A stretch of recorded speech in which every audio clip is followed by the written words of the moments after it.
Hello, BookTube. Welcome to Lizzie Bay Loves Books. I'm Elizabeth, and a different location today. It is Friday. It's time for Friday Reads, and I am in yet another hospital room with my daughter Emily.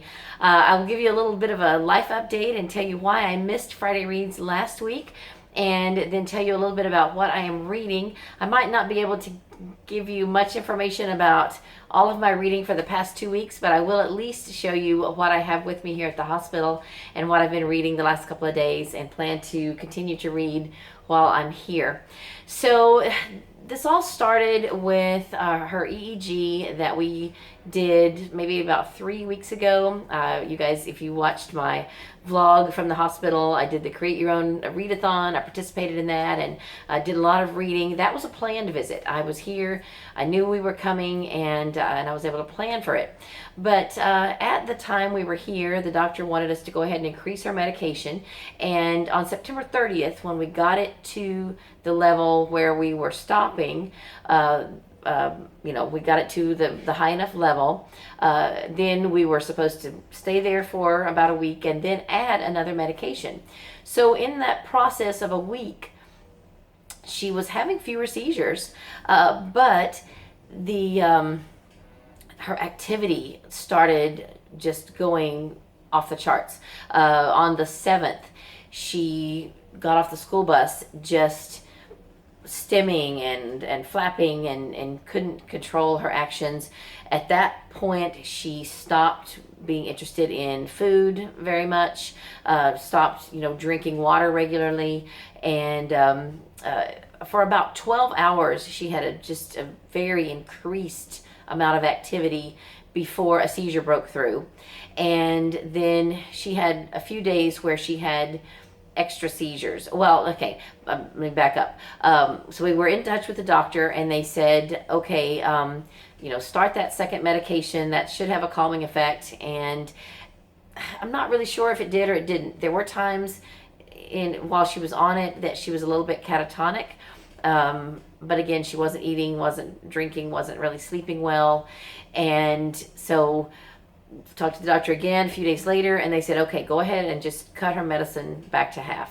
That opened the floodgates. So she had that next day, after a night of no sleep. Well, at midnight, after that half dose of medicine, she started having seizures. That day she had about 22, which is a lot for her, considering her baseline is about 5 a week. So to have 22 in one day. Now, some of them were at night, like after midnight, and then she had several hours during the day where she was still really active, but no seizures, and then they started up again in the early evening. Then the next day, Sunday, she had 1. So we thought, okay, well, maybe that's passed and we'll get evened out. But then on Monday, she went back to having more. She had maybe 12 to 14. I don't know exactly without looking at my notes. But still, we thought, okay, things are getting better. She slept pretty well that night. And then the next morning, she started about 6:30 in the morning and continued to have seizure after seizure, a little farther apart in the first part of the day, but by the time I left for work about 4, she had 30. And so they continued. I was talking to my husband on the phone. By the time I talked to him a few hours later, she had another 30, so like a total of 60. At that point, we had already decided that we needed to bring her to the hospital, and he had already been in touch with the doctor's office, and they were getting a bed ready for her. And we are about a little under an hour from the hospital where the epilepsy center is. So he had to drive her. He carried her to the car. She was still seizing. Carried her to the car, got her here, and during the trip, she had about 17 seizures, and then she was still seizing when they arrived. And by the time they got her hooked up to oxygen and fluids and things like that, and got the seizures leveled off, she had roughly 100 for the day on Monday. So, needless to say, it is Friday now. Sorry, I said that wrong. Tuesday. Tuesday was the day of 100 seizures. Now it's Friday, midday, and she is still asleep. Her brain is functioning, and she has had, in the last 24 hours, she's been trying to wake up, slowly coming out of it. They've got her different electrolytes and things leveled off. And it's just a matter of when her body has had enough rest after that 10-day trial, culminating in a 100 seizure day, to where she's ready to get back up. She's been immobile now for really since Monday. She sat up Monday and watched TV, but she was really kind of catatonic. And then Tuesday she was basically asleep. She would seize and then sleep, seize and sleep. So Tuesday, Wednesday, Thursday, Friday, this is her 4th day of being immobile. And anyway, this is our life right now. And I have still been able to read, although sometimes I'm not really in the mood to read, and I've just been sitting with her and just talking to her. And anyway, they did have an EEG on her from the time she got here until this morning. They went ahead and took it off because she has not had a single seizure since Tuesday night, so that's good. And we're just waiting now to see when she's gonna start waking up enough to be alert. We'll probably have to call a physical therapist to come in to try to help her get back to where she can walk again, and there'll be a time of relearning how to eat and swallow and things like that. So anyway, we are trusting in God and have faith that she is in His hands, and there is no reason to worry, although that's hard to do sometimes. It is hard not to worry, but we have a strong faith, and we are just going to rest in that. So meanwhile, not long after I had gotten here, I got here late in the night on Tuesday night, Wednesday morning after work at my theme park job. So the next morning, I met the chaplain, and you guys know one of the things that I've been trying to read this year is at least a third of the Bible. My goal is to read the whole Bible from beginning to end in the 3-year period as part of my 20 by 20 challenge. And I'd gotten a little bit behind, trying to read a chapter a day, and I needed to double up at least 2 months out of the year. So now my goal is to finish all the way to 2 Kings by the end of the year. And I thought, while I'm here, the chaplain was able to bring me a Gideon's Bible because there wasn't one in the room. So I've actually gotten quite a bit of Bible reading done. I finished the book of Judges on Wednesday, and then on Thursday I read the book of Ruth, and then today I've already read about 6 chapters of 1 Samuel. So that's really good. I tell you, if you want to read something barbaric, there is quite a bit of interesting stuff in here. Just from a historical standpoint, even if you are not a Christian and are not interested in that, the Old Testament is very interesting. Now, when they're going through all the laws and the things like that, you can get kind of bogged down in that, and that's hard to read very much at a time. But I'm into the historical part now, where it's interesting and it's easy to read several chapters at a time, and so I am enjoying that. So that is one of my main goals while I'm here, is to get caught up more with the Bible. I have about 100 chapters left, and there's like 75 days left in the year, so, or give or take, and so I've got to double up still on about 25 chapters. So I thought, today I read maybe 7 chapters, and I thought, gosh, if I could just do that like a few days in a row, then I would get caught up to where by the time I get home I could just go back to reading a chapter a day, which would be fine.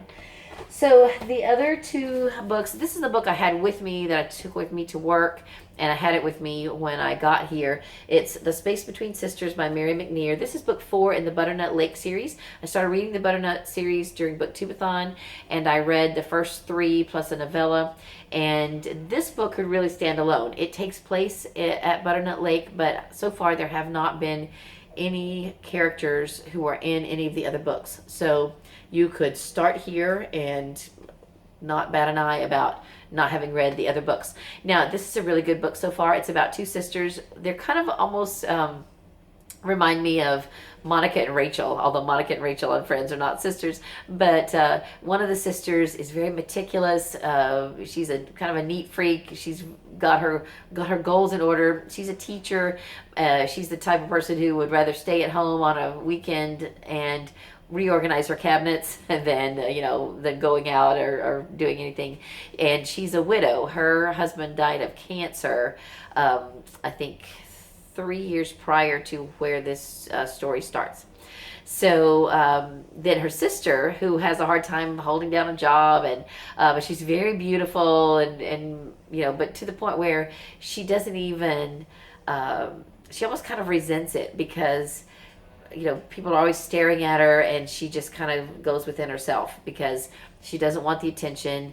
She doesn't want to be a model, although everyone tells her she should be a model, and she has a hard time with her goals in life.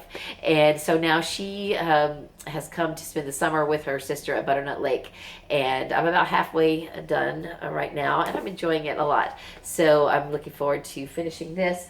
And then I have been behind on Redeeming Love. This is one of the read-along books for my Goodreads group, Lizzie Faye's Comfy Corner. Right now, we should be, if I was on schedule, I should be finishing up the next to last section, because we're scheduled to be done by October 26th. So I am I have 3 sections left.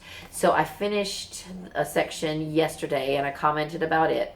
So if I could get 2 more sections done while I'm here, I'm going to try to read 1 section today. I haven't read any of it today. And then if I'm still here tomorrow, which I think I will be, then another section tomorrow, and then I'll be caught up, and I'll just have 1 section to go. And it's the longest section. It's maybe about 75 pages. So I'll have all week next week to get it read.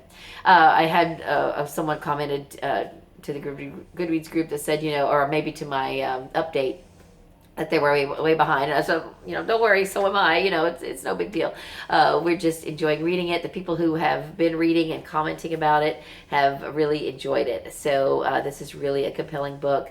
Sad, but a great story. So it takes place in, I guess, 1800s, and it is out in the West, Wild West, gold rush time, and it's about a girl who has grown up. She was basically sold into prostitution at age 8, and now she is in her early 20s. And a man has felt led. He's a Christian. It's a Christian book. He felt led from God that she was supposed to be his wife, and he's like, "You're kidding me. She's a prostitute. What are you saying here?" Anyway, he basically rescues her from being killed, and gets her out of that life, but she doesn't know any other life. And so for her, she's kind of in another prison, because still she's got a man who is in charge of her, and she just wants to be free. So she's not sure even yet at this point if she wants to be in the situation that she's in, but she doesn't know any other life other than prostitution. So it's a really sad book, but as Laura from Mom to Triplets 04 said, it's unputdownable. So I'm really looking forward to reading a couple more sections of this. And then I've got a couple more books on my Kindle. I haven't read any on my Kindle since I've been here, but I have the Cozy Mystery series that takes place in the funeral home. I'm on book 2 called Winter's Morning, and I want to get back into reading it.